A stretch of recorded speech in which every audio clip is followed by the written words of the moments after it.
Hello friends, हम लोग देखिए लास्ट क्लास में we were studying static friction, dynamic friction.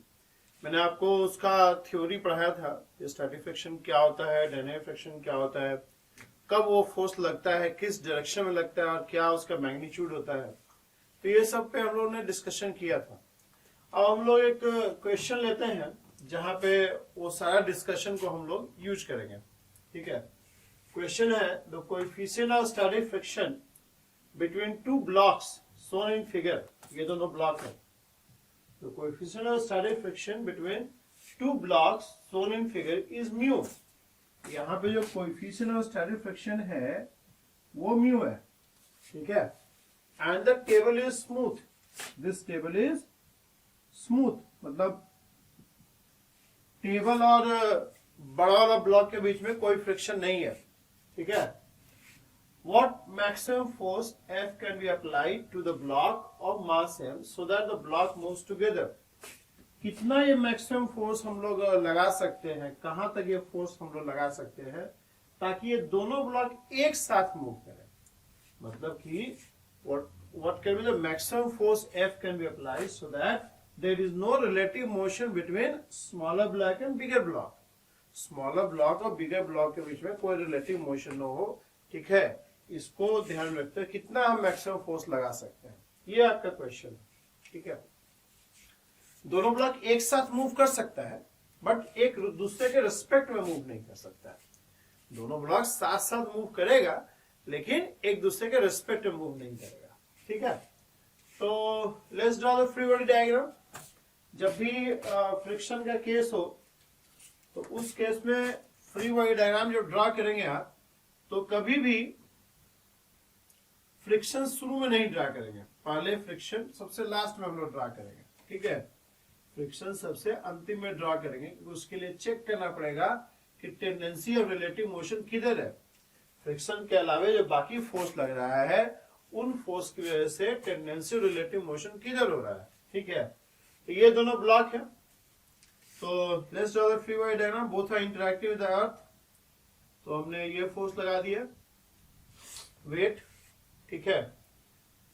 अब स्मॉलर ब्लॉक जो है बिगर ब्लॉक से इंटरेक्ट कर रहा है। बिगर ब्लॉक क्या कर रहा है, स्मॉलर ब्लॉक का मोशन को डाउनवर्ड डायरेक्शन में कंस्ट्रेन कर रहा है। कैसे कंस्ट्रेन कर रहा है, बाय अप्लाइंग नॉर्मल रिएक्शन। ये नॉर्मल रिएक्शन कौन लगाया, बिगर ब्लॉक। तो स्मॉलर ब्लॉक भी इसको नहीं छोड़ेगा, वो भी एक नॉर्मल रिएक्शन फोर्स लगाएगा, एक्शन रिएक्शन, ठीक है, इक्वल एंड ऑपोजिट, ठीक है। अभी फ्रिक्शन नहीं ड्रा किए हैं, फ्रिक्शन का अभी नहीं शो किए हैं, बाकी फोर्सेस दिखा देते हैं। स्मॉलर ब्लॉक पे एक फ्रिक्शन भी लगेगा, उसका बाद में करेंगे। बिगर ब्लॉक का पहले ड्रा कर लीजिए। बिगर ब्लॉक किससे किससे इंटरेक्ट कर रहा है, अर्थ के साथ कर रहा है, एमजी लगा दिया। नॉर्मल रिएक्शन ये इसका इंटरेक्शन दिखा रहा है। और किससे इंटरेक्ट कर रहा है, एक्सटर्नल एजेंसी से कर रहा है। एक्सटर्नल एजेंसी उस पर फोर्स एफ लगा रहा है। External agency is applying force F, okay. और किससे इंटरेक्ट कर रहा है, सरफेस के साथ कर रहा है। सरफेस क्या कर रहा है, बिगर ब्लॉक का मोशन को कंस्ट्रेन कर रहा है in downward direction by applying normal reaction. इसका रिएक्शन फोर्स सरफेस पे लग जाएगा, okay. So these are the forces. ये फोर्स हो गया सारा, ठीक है। अभी फ्रिक्शन का बात करेंगे, फ्रिक्शन भी लगाएंगे हम लोग, बाकी फोर्स है, ये हो गया। अब देखिए क्या होगा, what this is going to do. देखिए वर्टिकल डायरेक्शन में तो इक्विलिब्रियम में है, ठीक है, हॉरिजॉन्टल डायरेक्शन में ही मोशन हो रहा है। तो ये क्या करेगा, force, external force. External force is going to create a tendency in the bigger block to move with respect to smaller block towards right. जो ये फोर्स है आपका, ये एक टेंडेंसी क्रिएट करेगा। This is going to create a tendency in the bigger block to move with respect to smaller block towards right, ठीक है। ये जो कैपिटल F है, जो एक्सटर्नल एजेंसी लगा रहा है, बाहर का कोई बंदा लगा रहा है इस पे फोर्स, ये बिगर ब्लॉक के अंदर एक टेंडेंसी क्रिएट करेगा to move towards right with respect to smaller block, ठीक है। Which if not opposed will lead to actual relative motion, ठीक है। अभी क्या कर रहा है, ये एफ जो है इसके अंदर एक टेंडेंसी क्रिएट कर रहा है to move with respect to the smaller block towards right, which if not opposed will lead to actual relative motion। ठीक है, मतलब कि अगर यहाँ पे फ्रिक्शन नहीं हो उस केस में ये ब्लॉक आगे चला जाएगा और ये ब्लॉक वहीं रह जाएगा, नीचे गिर जाएगा। ठीक है, बात समझ में आ रहा? ये जो फोर्स है एक टेंडेंसी क्रिएट कर रहा है बिगर ब्लॉक में to move with respect to smaller block towards right. ठीक है, तो अगर कोई फ्रिक्शन फोर्स होगा तो इस टेंडेंसी को अपोज करेगा। कैसे अपोज करेगा? Bye acting on this bigger block towards left, है ना। मतलब चूंकि इसके अंदर टेंडेंसी है इसके रिस्पेक्ट में राइट में जाने का, तो ये फ्रिक्शन एफ लेफ्ट में लगेगा इस ब्लॉक पे। ये समझ में आ रहा है आपको? ठीक है, आप टेंडेंसी चेक करने का सिंपल तरीका ये है कि आप ये स्टैटिक फ्रिक्शन मत लगाओ, अब फिर देखो रिलेटिव मोशन कैसे हो रहा है। बिकॉज स्टैटिक फ्रिक्शन टेंडेंसी को अपोज करता है, तो अगर नहीं लगाओगे तो टेंडेंसी अपोज नहीं होगा, तो एक्चुअल मोशन में कन्वर्ट हो जाएगा। तो अगर ये मान लो फ्रिक्शन फोर्स हम नहीं लगाते हैं, मान लो सपोज को फ्रिक्शन फोर्स नहीं लगाते हैं, उस केस में मोशन क्या होगा? ये आगे की तरफ चला जाएगा, ये यहीं रह जाएगा। ये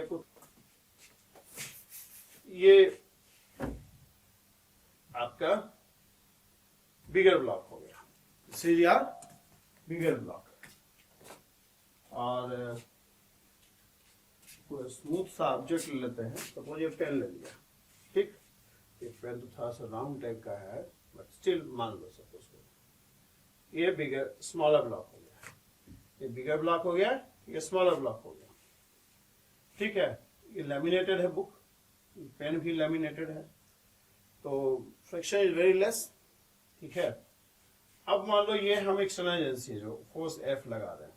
ठीक है, अगर मान लो फ्रिक्शन नहीं होता है यहाँ पे, तो मैंने आपको क्या बताया था कि अगर फ्रिक्शन नहीं होगा तो ये ब्लॉक आगे चला जाएगा और ये यहीं रह जाएगा। ठीक है, मतलब देखिए एक चीज समझिए, एक चीज, टेंडेंसी तब तक टेंडेंसी रहता है जब तक उसको टेंडेंसी तब तक टेंडेंसी रहेगा जब तक उसको अपोज किए हुए हैं। जैसे आप अपोज नहीं करेंगे तो टेंडेंसी एक्चुअल मोशन में कन्वर्ट कर जाएगा। तो कहने का मतलब है कि अगर स्टैटिक फ्रिक्शन नहीं लगाएंगे तो ये जो टेंडेंसी क्रिएट कर रहा है वो एक्चुअल रिलेटिव मोशन में कन्वर्ट कर जाएगा। मैं बोल रहा हूं कि अगर फ्रिक्शन फोर्स नहीं लगाते हैं तो ये फोर्स क्या करेगा? इस ब्लॉक को आगे मूव करवा देगा और ये यहीं रह जाएगा। देखिए जैसे ये पेन है, ये छोटा ब्लॉक है, ये बड़ा ब्लॉक है। ठीक है, अब ऐसे कर दिए, ये यहीं रह गया, ये आगे चला गया जी। आपने फोर्स इस पे लगाया, फ्रिक्शन बहुत कम है, लेमिनेटेड है। ठीक है, ये लेमिनेटेड है, इसको खींच लिया, देखा ये आगे चला गया, ये यहीं रह गया। फिर दिखाते हैं। ठीक, अब यही मान लो हम ये रखें, ये थोड़ा सा इसका फ्रिक्शन है, ये रफ है, ऐसा रख देंगे तो और रफ हो जाएगा। ठीक है, अब देखिए अभी तो तेजी से खींच लिए, लेकिन ये थोड़ा आगे जाने का टेंडेंसी रखेगा, और थोड़ा अगर रफ रहता ना ये भी तो ये आगे जाता है। ठीक है, मतलब अगर फ्रिक्शन होगा तो ये क्या करेगा, इसका जो आगे का मोशन है उसको अपोज करेगा। अगर इनके बीच में फ्रिक्शन होगा तो जब आगे से मूव करेगा ना तो यहाँ पे रिलेटिव मोशन को अपोज करेगा। ठीक है, थोड़ा सा आगे बढ़ रहा है, साथ में बढ़ रहा है, मतलब कि रिलेटिव मोशन नहीं हो रहा है। ठीक है, यही यहाँ पे क्या है, यहाँ पे आपका कम फ्रिक्शन है। ठीक है, यहाँ फ्रिक्शन है, ये थोड़ा आगे आने की कोशिश करेगा। ठीक है, तो okay, next time I will be better prepare. ठीक है, हाँ, तो मेरा कहने का मतलब ये है कि अगर आपको स्टैटिक फ्रिक्शन का डायरेक्शन निकालना है तो पहले एक काम कीजिए, स्टैटिक फ्रिक्शन नहीं लगाइए आप, और नहीं लगा के चेक कर लो कि रिलेटिव मोशन किधर हो रहा है। तो अगर स्टैटिक फ्रिक्शन होगा तो उस रिलेटिव मोशन को अपोज करेगा। तो स्टैटिक फ्रिक्शन अगर नहीं लगाते हैं तो ये ब्लॉक आगे मूव कर जाएगा, ये यही रह जाएगा। तो अगर स्टैटिक फ्रिक्शन होगा तो इस जो रिलेटिव मोशन हुआ है उसको होने नहीं देगा, उसको पहले ही अपोज कर देगा। ठीक है, तो अगर उसके सेल्फ एडजस्टिंग लिमिट में हुआ तो ठीक है। तो कहने का मतलब ये है कि व्हेनेवर, ये तो सिंपल केस है, यहाँ तो इजिली आप देख पा रहे होंगे कि ये रिलेटिव मोशन का टेंडेंसी इधर है इसके रिस्पेक्ट में। ये जो फोर्स है इसके अंदर रिलेटिव मोशन का टेंडेंसी क्रिएट किया है with respect to this block towards right. तो अगर फ्रिक्शन फोर्स होगा तो वो लेफ्ट डायरेक्शन लगेगा। अगर फ्रिक्शन फोर्स होगा तो इस ब्लॉक पे वो लेफ्ट डायरेक्शन लगेगा। अच्छा एक चीज और समझिए, friction force is also contact force. ये कॉन्टैक्ट फोर्स है इन दोनों के बीच का, ठीक है। तो ये फ्रिक्शन अगर इस पे लेफ्ट में लगेगा तो यहां पे राइट में लगेगा। एक्शन रिएक्शन, एक्शन रिएक्शन, ये इंटरफेस पे लग रहा है ना, ये इंटरफेस पे लग रहा है। तो अगर इस पे फ्रिक्शन लेफ्ट में लगेगा तो इस ब्लॉक पे फ्रिक्शन राइट में लगेगा। अगर इसको एक्शन बोलते हैं तो इसको रिएक्शन बोलेंगे, ठीक। ये तो हो गया डायरेक्शन, ये हो गया डायरेक्शन। अब देखिए जो स्टैटिक फ्रिक्शन है वो एक सेल्फ एडजस्टिंग फोर्स है। सेल्फ एडजस्टिंग फोर्स है, मतलब वो अपने वैल्यू को एडजस्ट कर सकता है और वो ऐसे वैल्यू पे जाके अपने आप को एडजस्ट करेगा कि वो रिलेटिव मोशन को प्रिवेंट कर देगा। देखिए अगर मान लो ये दोनों ब्लॉक का एक्सेलरेशन ए है, क्योंकि हम लोग क्वेश्चन में दिया हुआ कि both the block should move together. ये एक्सेलरेशन ए हो गया, ये एक्सेलरेशन ए हो गया। अच्छा रिलेटिव मोशन नहीं होने के लिए जरूरी नहीं है कि ये दोनों रेस्ट पे रहे। रिलेटिव मोशन तब भी नहीं होगा जब दोनों एक साथ मूव करेगा। रिलेटिव मोशन नहीं होने का मतलब क्या है, या तो दोनों रेस्ट पे रहे या दोनों सेम वेलोसिटी से मूव कर रहा हो, तब भी हम कहेंगे रिलेटिव मोशन नहीं हो रहा। मतलब टुगेदर मूव करने का मतलब क्या, दोनों का वेलोसिटी सेम होना चाहिए, ठीक है। आज चूंकि वो दोनों शुरू में रेस्ट पे है तो वेलोसिटी सेम होने के लिए दोनों का एक्सेलरेशन भी सेम होना चाहिए। नहीं, अगर दोनों चूंकि रेस्ट पे है तो दोनों साथ मूव करने का मतलब है कि their velocity should be same at time t। Since they are at rest in the beginning and their velocity should be same at time t, so their acceleration must be same at time t, ठीक है। v equals to u plus at होता है जी, तो u तो दोनों का zero है, तो अगर टाइम t पे दोनों का वेलोसिटी सेम होना है तो एक्सेलरेशन सेम होना चाहिए, ठीक है। एक्सेलरेशन कांस्टेंट मानते हैं तो जरा इक्वेशन लिखिए यहाँ पे। यहाँ पे इक्वेशन क्या आ जाएगा, f इक्वल्स टू ma और इधर क्या आ जाएगा, f minus f equals to ma। अब एक चीज समझो, यहां पर सेल्फ एडजस्टिंग जो प्रॉपर्टी है फ्रिक्शन का, उसका रोल है। अब देखिए f सेल्फ एडजस्टिंग है। अब सेल्फ एडजस्टिंग प्रॉपर्टी का देखिए यहां पे क्या यूटिलिटी होगा। f का ऑब्जेक्टिव क्या है, रिलेटिव मोशन को अपोज करना, रिलेटिव मोशन के टेंडेंसी को अपोज करना। रिलेटिव मोशन का वेट नहीं करेगा, वो पहले जैसी टेंडेंसी क्रिएट होगा तुरंत ही वो अपने वैल्यू को एडजस्ट करके उस टेंडेंसी को ही अपोज कर देगा। देखिए पिछले क्लास में मैंने बताया था कि static friction does not wait for relative motion to occur. The moment tendency is created, it immediately oppose that tendency by varying its magnitude, direction of course, ठीक है। अपना मैग्नीट्यूड को ऐसी जगह जाकर एडजस्ट कर देगा कि वो टेंडेंसी को ही अपोज कर देगा। It doesn't wait for relative motion to occur, ठीक है। रिलेटिव मोशन होने का वेट ना करके जैसे ही एक कैपिटल एफ लगा, टेंडेंसी क्रिएट हुआ, इमीडिएटली स्टैटिक फ्रिक्शन एक्ट कर देगा। एडवांस में थोड़ा काम करता है। जैसे ही टेंडेंसी क्रिएट होता है, it doesn't wait for relative motion to occur, ठीक है, पहले ही एक्ट कर जाता है। सामने वाला खड़ा है, आपको नुकसान पहुंचाना चाहता है, एक स्ट्रैटेजी होता है कि वो एक्ट करे और हम अपोज करें। एक होता है कि नहीं, जैसे ही हमको मालूम चल गया कि सामने वाला हमें नुकसान पहुंचा सकता है, हम इमीडिएटली एक्शन ले लेते हैं। तो वो स्टैटिक फ्रिक्शन है बेसिकली, ठीक है। वो टेंडेंसी को ही अपोज कर देता है, ठीक है। तो अब देखिए जो सेल्फ एडजस्टिंग जो प्रॉपर्टी है उसका क्या यूज है। ये स्टैटिक फ्रिक्शन अपने आप को ऐसी जगह जाके एडजस्ट करेगा कि ये एक्सेलरेशन और ये एक्सेलरेशन बराबर हो जाएगा। ये एफ अपने आप को ऐसी जगह, ऐसा वैल्यू पे जाकर एडजस्ट कर देगा कि ये एक्सेलरेशन जो इसमें क्रिएट हुआ है, जो कि सिर्फ एफ की वजह से है, और यहां जो एक्सेलरेशन हो रहा है वो दोनों को इक्वल कर देगा। जैसे मान लो अगर एफ नहीं होता तो उस केस में एक्सेलरेशन इसका क्या होता है, इसका एक्सेलरेशन स्मॉल मास का एक्सेलरेशन, जो एक्सेलरेशन ऑफ स्मॉल मास होता है वो जीरो होता। अगर ये फ्रिक्शन फोर्स नहीं होता, अगर स्मूथ होता तो इसका एक्सेलरेशन क्या होता, जीरो होता। इसका एक्सेलरेशन क्या होता, कैपिटल मास का, वो हो जाता है आपका, ऐसे लिखते हैं। और इसका एक्सेलरेशन ये होता है। अब ये फ्रिक्शन क्या कर रहा है, ये फ्रिक्शन इस वैल्यू को कम कर रहा है और इस वैल्यू को रेज कर रहा है, ठीक है। और अपने आप को ऐसी जगह जाके एडजस्ट करेगा कि कैपिटल मास कैपिटल एम का और स्मॉल एम का एक्सेलरेशन बराबर हो जाएगा। देखिए ये फ्रिक्शन क्या कर रहा है, ये ए को क्रिएट कर रहा है, जैसे ये बढ़ेगा ए बढ़ जाएगा, ये बढ़ेगा तो ए स्मॉल जो एफ बाई एम जो होता है एफ के एब्सेंस में वो कम हो जाएगा इसकी वजह से, और इसके एब्सेंस में ए एम जो जीरो होता है वो रेज कर रहा है। अब अपने वैल्यू को ऐसी जगह जाके एडजस्ट करेगा कि acceleration in smaller mass m and acceleration in capital mass M will become equal. तो ये सेल्फ एडजस्टिंग प्रॉपर्टी का यूटिलिटी है, अपने वैल्यू को ऐसी जगह जाके एडजस्ट करेगा कि acceleration produce in the smaller mass m and acceleration produced in the bigger mass m becomes equal. That's the utility of self-adjusting property of static friction. So add कर देंगे, this will become, so acceleration produced will be, ठीक है, and the friction required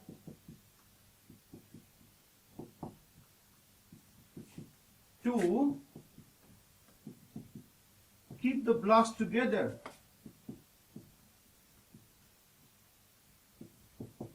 equals to MA, which equals to MF by M plus M. मतलब जो static friction required है to keep this blocks together is equal to this value. अब यहां देखिए आप, जो स्टैटिक फ्रिक्शन रिक्वायर्ड है that is equal to mf by m plus m. अब अगर हम इसको रेज करते हैं, बढ़ाते हैं, तो उस केस में जो स्टैटिक फ्रिक्शन रिक्वायर्ड होगा to keep the block together will also grow. मतलब अगर हम लोग फोर्स F को बढ़ाते हैं, कैपिटल F को बढ़ाते हैं, तो जो स्टैटिक फ्रिक्शन का रिक्वायरमेंट होगा वो भी अधिक होता जाएगा। मतलब इसको हायर वैल्यू पे जाके अपने आप को एडजस्ट करना पड़ेगा। अगर आप कैपिटल F को बढ़ाते हैं, then static friction has to adjust itself to higher value. As capital F increases, the static friction required will also increase. ठीक है। अब देखिए जो कैपिटल F है वो एक्सटर्नल एजेंसी पे डिपेंड कर रहा है। एक्सटर्नल एजेंसी पे कोई भी लिमिटेशन नहीं है, वो कितना भी F को बढ़ाता चला जाएगा। लेकिन जो स्टैटिक फ्रिक्शन बढ़ने का जो है उसका एक लिमिटेशन है, वो एक लिमिट तक राइज करता है, वो अनलिमिटेड नहीं राइज करेगा। इसका एक मैक्सिमा भी है। ये स्टैटिक फ्रिक्शन अपने आप को किसी भी वैल्यू पे जाके एडजस्ट नहीं कर सकता है, बल्कि उसका एक रेंज होता है जिसमें वो एडजस्टमेंट करता है, and that range is what, यहाँ पे स्मॉल एफ का मैक्सिमम वैल्यू क्या हो सकता है, maximum value would be mu S. अच्छा, जिस इंटरफेस पे स्टैटिक फ्रिक्शन की बात कर रहे हैं उस इंटरफेस का नॉर्मल रिएक्शन लेंगे। तो इन दोनों इंटरफेस का नॉर्मल रिएक्शन क्या है, एन, ठीक है, आर नहीं एन। आर होता अगर इनके बीच में फ्रिक्शन होता तो यहां पे आर लेते हैं, लेकिन इनके बीच का फ्रिक्शन की बात कर रहे हैं तो यहाँ पे नॉर्मल रिएक्शन एन है। अब जो कोएफिशिएंट स्टैटिक फ्रिक्शन क्वेश्चन में दिया हुआ म्यू है, so this is what is n, vertically equilibrium में है। यहाँ पे आप देख सकते हैं n minus m g is 0, so n equals to m g, so it is mu m g. तो कहने का मतलब ये है कि जैसे जैसे इसको आप बढ़ाएंगे, static friction which is required to keep the block together will also increase, but there is no limit on how much you can increase capital F, but there is limitation on how much you can increase small f. Small f का एक maxima भी है, ठीक है। तो if you want to keep the block together, this small f required must be less than this value, ठीक है। अगर आप ब्लॉक को एक साथ रखना चाहते हैं तो जो फ्रिक्शन फोर्स रिक्वायर्ड है वो इसके अंदर होना चाहिए। अगर इससे अधिक होगा तो इंटरफेस हाथ खड़े कर देगा and the block will be having relative motion, ठीक है। तो अगर आप ब्लॉक्स को एक साथ रखना चाहते हैं then friction required must be less than this value, ठीक है। And this will put maxima on how much you can increase, cut जाएगा। यानी कि if you want to keep the blocks together the external force must not be more than this, because if external force is more than this, then in that case friction required will be beyond its limiting value and that will not act, and the block will separate each other. Block एक दूसरे से separate हो जाएगा, दोनों का acceleration अलग अलग हो जाएगा, तो सेपरेट आउट हो जाएगा. तो अगर आप दोनों ब्लॉक को एक साथ रखना चाहते हैं, then friction required should be less than its limiting value, and that limiting value will put maximum on F also.